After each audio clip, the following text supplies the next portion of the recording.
so when I first started buying my own music, I was probably in middle school and I'd have to save up allowance money. And I remember my dad was like a stickler and he's a monster music fan, ridiculously large collections, likes everything. But he would be like, are you sure that's the best investment of your money? I'm like, what are you talking about, Dad? I love that. He's like, he would always go, how many songs do you know off that record? And I'd be like, well, I know the single that's playing on MTV or whatever, and he'd be like, so I remember I bought the Lemonheads, It's a Shame About Ray.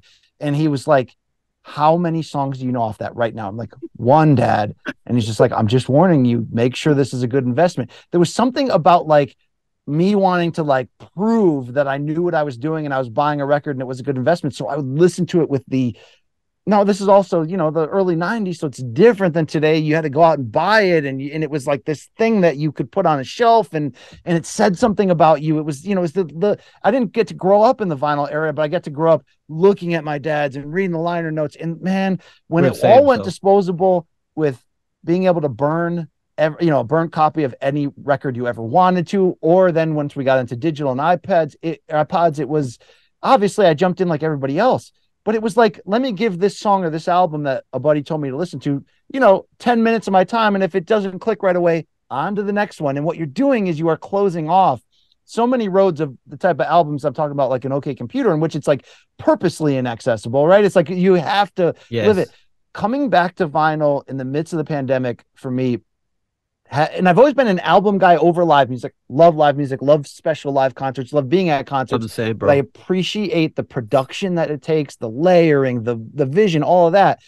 This is a return to what it felt like as a kid, to get a record and know that you only have 3 or 4 of them because you only have so much money. So it better be good. And I am going to take time. I'm going to shut everybody out, close the door, a lot of times put the headphones on and just be there. And that's why I only buy used, because some people are like, oh, I won't buy that one because somebody wrote their name on it. No, I want the name on it. You know what I mean? I want the little love note that they wrote on the inside, because I'm holding it going, I used to do that. I'd go, Dad, I did sit at my dad's collection, grab, Led Zeppelin 2 and go, okay, Dad, how old were you when you bought it? What was your situation in life?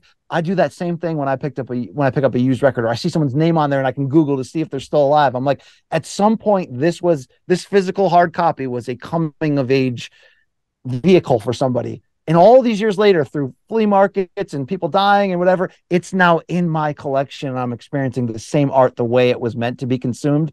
Damn. Right.